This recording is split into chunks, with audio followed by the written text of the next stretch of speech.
సభ ప్రారంభమైనప్పటి నుండే బీఆర్ఎస్ పార్టీకి చర్చలో పాల్గొన్న ఆసక్తి ఉన్నట్టు లేదు అధ్యక్ష. ఈరోజు సభ ఇంత అర్థవంతంగా గత ప్రభుత్వ పనితీరు పైన బడ్జెట్లో వాళ్ళకి అవకాశం మీరు ½ అవర్ అంటే వాళ్ళు 1 అవర్ అన్నారు, మీరు 1 అవర్ ఇచ్చినా వారు మాట్లాడడంలో రాజకీయాల కోసం మాట్లాడిన తప్ప మరొకటి కాదు. మరి ప్రారంభంలో చూసిన అధ్యక్ష, ఎందుకంటే ఈ సభ ద్వారా ప్రజలు చెప్పడానికి ప్రయత్నిస్తున్నా, సభ కోరం ఉన్నప్పటికీ అప్పటి సభలో మంత్రిగా ఉన్నటువంటి వారు ఇక్కడ కౌంట్ చేస్తున్న అధ్యక్ష మమ్మల్ని. మేము ఉన్నాం ఇక్కడ 18 మంది ఉన్నాము, ఎంఐఎం వాళ్ళు ఉన్నారు, బీజేపీ వాళ్ళు ఉన్నారు. కోరం ఉన్నప్పటికీ కూడా వాళ్ళు కావాలని మొదలే సభను బదనం చేద్దామని బయటకు పోయారు అధ్యక్ష. మీరు వచ్చిరు సభ నడుపుతున్న తీరులో నేను గమనిస్తున్న అధ్యక్ష, ఆ తెర చాట్ నుంచి ఇట్లా చూస్తూ పిల్లలు చూసినట్టుగా సభ జరుగుద్దా వాయిదా పడుద్దని. మీరు సభ జరిపి మొదలుపెట్టినాక మళ్ళీ వచ్చిరు అధ్యక్ష. నేను చూడరు అధ్యక్ష, అబద్ధం కాదు, పిల్ల చేష్టలు ఇట్లా చూస్తున్నారు అధ్యక్ష. ఎప్పుడు బయటకు పోవాలని చెప్పని సభ ప్రారంభం కావాలి, వాళ్ళకి ఏమైనా పెళ్లిళ్ళు అన్నారు అధ్యక్ష, మీరు కూడా విన్నారు, పెళ్లిళ్ళు ఉన్నారు, ఫంక్షన్లు అని చెప్పారు అధ్యక్ష. వాళ్ళు కావాలని ఈరోజు గౌరవ ముఖ్యమంత్రి గారు రాకట్టే ముందు బీసీ సంక్షేమ శాఖ మంత్రులుగా పొన్నం ప్రభాకర్ గారు మాట్లాడితే వారిని కూర్చోమంటారు, వారిని మిమ్మల్ని చైర్ను పట్టుకొని ఓయ్ ఓయ్ అంటారు అధ్యక్ష. మీరు చూడండి, ఓయ్ ఓయ్ అంటారు, ఇదేం సంప్రదాయం. ఇంకా వాళ్ళ రాజ్యం ఉన్నది అనుకుంటారు అధ్యక్ష, ఇది కరెక్ట్ కాదు. గౌరవ ముఖ్యమంత్రి గారు వచ్చి వారు మాట్లాడిన మాటలు నిన్న నల్గొండ సభలో అహంకారం, దురహంకారం అధ్యక్ష, రెండు చెప్తున్నారు ఇక్కడ. దురహంకారంతో మాట్లాడుతూ దురహంకారంతో మాట్లాడుతూ ఇది పద్ధతి కాదు అధ్యక్ష. నేను నల్గొండ సభలో గౌరవ ముఖ్యమంత్రిని పట్టుకొని వారు మాట్లాడిన మాటలు తీరు ఏమున్నాయి అధ్యక్ష? ఈరోజు ప్రజలందరూ కూడా చిత్కరించి మీ నియంత్రణతో పోకడ్లు, మీ దురహంకారం పట్టుకొని మేము ప్రజలు పక్కన పెట్టి 2 మాసాలు కాలేదు, ఇంకా మీ అధికారుల నుంచి చెప్పినటువంటి గౌరవ ముఖ్యమంత్రిని పట్టుకొని మాట్లాడే అధ్యక్ష, అవి సభలోకం రారు. అర్థవంతం గౌరవ ముఖ్యమంత్రి పదే చెప్తున్నారు, ప్రతిపక్ష నాయకుడు రావాలి, వారు సలహాలు ఇవ్వాలి, అనుభవజ్ఞులు చెప్పని. కానీ వీల్ చైర్లో సానుభూతి పొందడానికి కోసం మాత్రం ఈరోజు నల్గొండకు వెళ్ళి ఈరోజు మాట్లాడిన కూడా ప్రజలు గమనిస్తున్నారు అధ్యక్ష. నిన్నటి రోజు వారు మాట్లాడిన తీరు, మొన్నటి రోజు మాట్లాడిన తీరు, ఈరోజు వారి యొక్క ఆలోచన విధానం మీరు చెప్పడానికి ప్రయత్నిస్తున్నారు, ఇది సరైన పద్ధతి కాదు అనేటువంటి మాట సందర్భంగా చెప్తూ, మా జిల్లాకు సంబంధించి నేను ఒకటే విషయం అడుగుతున్నా అధ్యక్ష. 10వ ప్యాకేజ్ పూర్తి అవుతుంది, 11వ ప్యాకేజ్ పూర్తి అవుతుంది, 9వ ప్యాకేజ్ అప్పరిమాణం పూర్తి కలదు అధ్యక్ష. కానీ ఇక్కడ మాత్రం వారు మా జిల్లాకి ఇంత అభివృద్ధి చేసినామని చెప్తున్నారు. మా దగ్గర ఎల్లంపల్లి ప్రాజెక్ట్, శ్రీపాద సాగర్ వారి పేరు ప్రాజెక్టులో హరీష్ రావు నీలం మంత్రి హోదాలో వచ్చి 176 కోట్లతో పునాది వేసింది అధ్యక్ష. 6 ఏళ్ళైనా పూర్తి కలదు అధ్యక్ష, కుడి ఎడమ కాలంలో. అదే గౌరవ ముఖ్యమంత్రి గారు వారు పీసీ అధ్యక్షుడు వచ్చిన తర్వాత ఇప్పుడు పనులు కావాలంటే వారు ఆదేశాలు ఇచ్చి పనులు చేయమని. Kalikota Suram project, Maripalli project, Lachhapeta project, Yellampalli project నుంచి రాజధాని సిరిసిల్ల జిల్లాలో అప్పర్ మానేరు ప్రాజెక్టును పట్టించుకోలేరు. ఈరోజు శ్రీపాద సాగర్ ప్రాజెక్టు పట్టించుకో వాళ్ళు ఈరోజు గొప్ప చెప్తున్నారు అధ్యక్ష. గౌరవేలు ప్రాజెక్టు 500 కోట్లు కావాలి ఇంకా అధ్యక్ష. ట్రయల్ రన్ అయిందని గొప్ప చెప్తున్నారు, మలక్పేట ట్రయల్ రన్ అయిందని గొప్ప చెప్తున్నారు కేటీఆర్ గారు. అవన్నీ కూడా వాళ్ళ ఆర్థికంగా ఎదగడానికి కోసం చేసేటువంటి కార్యక్రమాలు జరిగింది తప్ప నిజంగా రైతులకు 1 ఎకరాకు నీళ్ళు ఇవ్వలేదు అధ్యక్ష. వీరు అప్పర్ మానేరుకి ఎక్కడి నుంచో నీళ్ళు వచ్చిన మేము ఎర్ర టెండర్లు ఇస్తున్నారు. అసలు అప్పర్ మానేరు ఎక్కడి నుంచి నీళ్ళు ఇవ్వాలి అధ్యక్ష?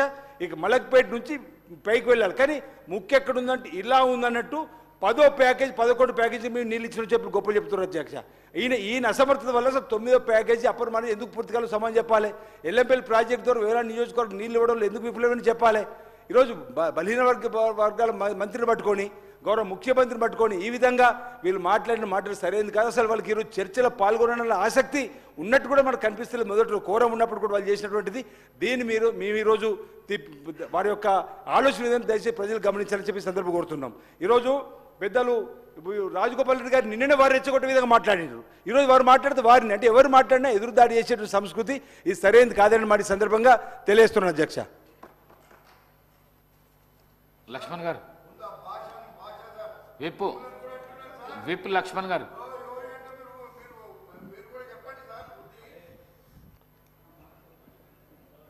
అధ్యక్ష, మొదటిసారి సభలో అవకాశం ఇచ్చినందుకు ధన్యవాదాలు తెలియజేసుకుంటూ, మాకు చాలా బాధాకరం. ఎందుకంటే కరీంనగర్ జిల్లా పరిషత్ చైర్మన్ గారిని పనిచేసినప్పుడు అక్కడ కూర్చున్న శాసనసభ్యులు కూడా జిల్లా పరిషత్లో సభ్యులుగా ఉండేవాళ్ళు. ఇక్కడికి వచ్చిన తర్వాత గత శాసనసభ సమావేశాలు జరుగుతుంటే హరీష్ రావు గారు మాట్లాడే తీరు కానీ, కేటీఆర్ గారు మాట్లాడే రన్నింగ్ కామెంటరీ కానీ, పక్కనే ఉన్న పల్లె రాజేశ్వర రెడ్డి గారు వారు మాట్లాడే తీరు కానీ, ఎంత బాధాకరంగా ఇస్తుందంటే ఒక గౌరవమైన చట్టసభలో తెలంగాణ ప్రజానీకం ఎన్నుకోబడ్డ గౌరవ ముఖ్యమంత్రి గారు, గౌరవ మంత్రివర్యులు, శాసనసభ్యులందరము ప్రజల పక్షాన చట్టాన్ని చేసి ప్రజలకు మేలు చేసే కార్యక్రమం చేపడతాం అనుకున్నాం. ఎప్పుడు చూసినా కూడా వాళ్ళు మాట్లాడే మాటలు ఏంటంటే మనం మాట్లాడిన మాటలకు కౌంటర్ ఏ విధంగా ఇవ్వాలి, మళ్ళీ ఏ విధంగా ఇబ్బంది పెట్టాలి, మీరు ఇచ్చినటువంటి గ్యారంటీ పథకాలు ఎప్పుడు అమలు చేస్తారనేటువంటి ఏకవచనంతో మాట్లాడు. ఒక గౌరవ స్పీకర్, ఒక దళిత వర్గానికి చెందిన స్పీకర్ని పట్టుకొని ఏయ్ అని మాట్లాడే బాధ. మా బలైన వర్గాలైనటువంటి మా పొన్నం ప్రభాకర్ గౌడ్ గారు పట్టుకొని నువ్వు కూర్చో అంటాడు కేటీఆర్. మళ్ళీ మాట్లాడతాడు నా స్నేహితుడు, నా ఉద్యమంలో కలిసి పనిచేసిందని చెప్పి మళ్ళీ మాట్లాడతారు. నిజంగా ఈరోజు వాళ్ళు మాట్లాడే ధోరణి ఏ విధంగా ఉందంటే నిన్నగాక మొన్న పేపర్లో చూసినాం అధ్యక్ష, 6 మంత్రులకి సమాధానం చెప్పిండు హరీష్ రావు అంటాడు. ఏం హరీష్ రావు సమాధానం చెప్పిండు అధ్యక్ష? మా ఉమ్మడి కరీంనగర్ జిల్లాకు సంబంధించినటువంటి కాళేశ్వరం ప్రాజెక్టు నీళ్లు మా ధర్మపురి నియోజకవర్గంలో మేడార్ రిజర్వాయర్ నుంచి మిడ్మానేర్ నుంచి సిద్దిపేటకు, సిరిసిల్లకు, గజ్వేలకు నీళ్లు పట్టుకపోతారు. మా కరీంనగర్ జిల్లాకు ఒక్క చుక్క నీళ్ళు రాదు అధ్యక్ష. ఎంత బాధాకరమైన విషయం తెలుసా అధ్యక్ష?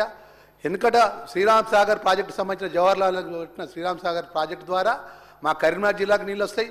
వరద కాలువ కాంగ్రెస్ పార్టీ హయాంలో కట్టినటువంటి వైఎస్ రాజశేఖర్ కట్టిన వరద కాలువ ద్వారా నీళ్ళు వస్తాయి తప్ప ఈ ఎల్లంపల్లి ప్రాజెక్టు నుంచి మేడారం రిజర్వాయర్, మా కన్నతల్లి రిజర్వాయర్ నుంచి నీళ్లు పట్టుకపోతాడు. అక్కడ హరీష్ రావు వచ్చి అధ్యక్ష మీరు నమ్మరు అధ్యక్ష, మేడారం రిజర్వాయర్ దగ్గర రాత్రి పడుకున్నాడు.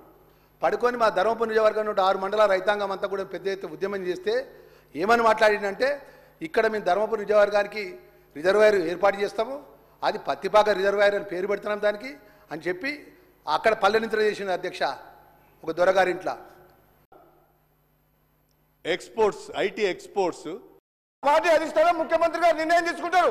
ప్రతిసారి వీళ్ళ దుర్బుద్ధి ఏంటంటే అధ్యక్ష, వాళ్ళకి అధికారం పోయినప్పటి నుంచి మా కాంగ్రెస్ పార్టీ సభ్యుల దగ్గర పోయి నీకు మంత్రి పదవి రాలేదు, నీకు అది రాలేదు, నీకు అది అని మమ్మల్ని రెచ్చగొట్టి పార్టీని చీల్చే కుట్ర వీళ్ళు చేస్తున్నారు అధ్యక్ష. ఇది వాళ్ళ నైజం, వాళ్ళ కడుపులో విషం ఉంది. నన్ను ప్రతి ఒక్కరి దగ్గర పోయి నువ్వు మంత్రి కాలేదా ఇవన్నీ మాట్లాడే ఇది ఈ కుట్ర చేస్తున్నారు. కడియం శ్రీహరి గారు మీరు నాలాంటి మనిషిని పట్టుకొని అధ్యక్ష, నేను తెలంగాణలో పార్లమెంట్లో తెలంగాణ కోసం కొట్లాడిన మనిషిని, నా పదవిని ఇట్లా గడ్డిపోతరా పడేసి మీకు వ్యతిరేకంగా పోరాటం చేసిన మనిషిని. నాకు పదవులు ముఖ్యమా అధ్యక్ష? నేను పదవుల కోసం పాకులే మనిషిని అయితే పదవికి రాజీనామా చేసి మీ ప్రభుత్వాన్ని మున్గోడు ప్రజల కాళ్ళ దగ్గర తీసుకొచ్చిన అధ్యక్ష నేను. మీరు తాటికొండ రాజే అనే వ్యక్తికి, ఉద్యమకారునికి మిమ్మల్ని నమ్ముకొని టీఆర్ఎస్ బట్లకు వస్తే ఒకసారి మంత్రి పదవి నుంచి తొలగించి అవమానించుండ్రు, ఇంకోసారి టికెట్ ఇవ్వకుండా అవమానించుండ్రు. అది కడియం శ్రీహరి గారి చరిత్ర. అది పచ్చకామర్లకు లోకమంతా అధ్యక్ష, మా ముఖ్యమంత్రి గారు, మా గవర్నమెంట్ కాంగ్రెస్ పార్టీ 100 సార్లు చెప్పిన అధ్యక్ష, 100 సార్లు ఏమని ఈ 6 గ్యారెంటీల పథకాలు హామీలు విడతల వారీగా మేము అమలు చేస్తాము అని చెప్పినాం. అమలు చేస్తాము అని చెప్పి మా గవర్నమెంట్ కమిట్మెంట్ తోటి ఉన్నది. ఆల్రెడీ కొన్ని కమిట్మెంట్ ఫుల్ఫిల్ చేసింది. మీరు ప్రతిసారి అసెంబ్లీలో కానీ బయట కానీ అబద్ధాలు ఆడినరు. మీరు ఎప్పుడు చేస్తారు అని అన్నారు. మీరు వచ్చి 2 నెలలు అయింది. మీరు 10 ఏళ్ల పాటు డబుల్ బెడ్రూమ్ ఇల్లు కట్టిస్తున్నారు, నిరుద్యోగ భృతి ఇస్తున్నారు, 3 ఎకరాల స్థలం ఇస్తామన్నారు, ₹1,00,000 రుణమాఫీ చేస్తామని చెప్పి 5 ఏళ్ల కింద 2018లో ఎన్నేళ్లకు చేసింది అధ్యక్ష? వీళ్ళు ఇచ్చిన హామీల విషయంలో ఏమో వీళ్ళు గతంలో 10 ఏళ్లు పరిపాలించి ఒక్క హామీ నెరవేర్చలేదు. మాకు 2 నెలలు సమయం కాలేదు. మా ముఖ్యమంత్రి గారు కాంగ్రెస్ పార్టీ ఆహర్నిశలు కష్టపడి మీరు చేసిన తెలంగాణ ఆగమైన తెలంగాణని గాడిలో పెడతామని చెప్పి మా కాంగ్రెస్ పార్టీ ప్రభుత్వం కృతనిశ్చయంతో ఉంది. మీకెందుకు కడుపులమంట అంటే మేము చేయొద్దా? మీకు అవకాశం ఇచ్చారు 2 సార్లు, మీకు 2 సార్లు అవకాశం ఇచ్చారు, 10 ఏళ్ళు పరిపాలించారు. మీరు విద్యని వైద్యని గాలి కొదిలేసిన మనుషులు, నిరుద్యోగులని గాలి కొదిలే మోసం చేసిన మనుషులు, నిరుపేదలకు ఇల్లు కట్టిస్తామని చెప్పి మోసం చేసిన మనుషులు, రైతులని నిలువ ముంచిన మనుషులు, ప్రాజెక్టుల మీద పేరు మీద రీడిజైన్ పేరు మీద కమిషన్ల కోసం ప్రాజెక్టులు కట్టి దోసుకున్న చరిత్ర వీది. మా ప్రభుత్వం తెలంగాణ ఇచ్చిన పార్టీ ఇది. కాంగ్రెస్ పార్టీ ఆనాడు హైదరాబాద్ తో కూడిన తెలంగాణ ఎందుకు ఇచ్చింది అధ్యక్ష? వీళ్ళు అప్లై చేసిపోయిండ్రు. నిజంగా చెప్పాలంటే ఇది మిగులు బడ్జెట్ తోటి ఉన్న రాష్ట్రం. మనమే ఒక 10 రాష్ట్రాలకు అప్పిచ్చే పరిస్థితిలో ఉండే అటువంటి రాష్ట్రాన్ని అప్పుల పాలు చేసిన పోయిన గణిత చరిత్ర వీళ్ళది. మనకు అప్పులు ఎందుకు చేయాలి చరిత్ర? మనకు హైదరాబాద్ నగరం ఉంది, బోలెడంత ఆదాయం వస్తుంది. ఈ ఆదాయంతో తెలంగాణను అభివృద్ధి చేసుకోవచ్చు. వీళ్ళు స్వార్థం కోసం అప్పులు చేసి తెలంగాణ రాష్ట్రాన్ని అప్పులు చేసింది. మళ్ళా మాకు ఈ రోజు ఏమంటున్నారు, మీరు ఎట్లా చేస్తారో అంటారు, మేము ఇచ్చిన హామీలు ఎట్లా చేస్తారో అంటారు. మేము చేస్తాం, మేము నిరూపిస్తాం, ప్రజలకు ఇచ్చిన మాట నెరవేరుస్తాం, ప్రజలకు ఇచ్చిన మాట నెరవేరుస్తాం. వీళ్ళు తట్టుకోలేరు అధ్యక్ష, వీళ్ళు తట్టుకోలేరు. మమ్మల్ని తట్టుకునే శక్తి వీళ్ళకి లేదు. దమ్ముంటే కేసీఆర్ని హౌస్లోకి రమ్మని చెప్పి దమ్ముంటే మేము నిరూపిస్తాం. మా ముఖ్యమంత్రి గారు చెప్పిండు, ఇప్పుడు మీ నాయకుడిని రమ్మని చెప్పండి అని చెప్పి ముఖ్యమంత్రి గారు మొన్న నిన్న చెప్పిండు, ఈ రోజు కూడా చెప్పిండు. ఆ దమ్ము లేదు, పారిపోతున్నారు. బయట పోయి మాట్లాడతారు, హౌస్లో మాత్రం చర్చ లేరు.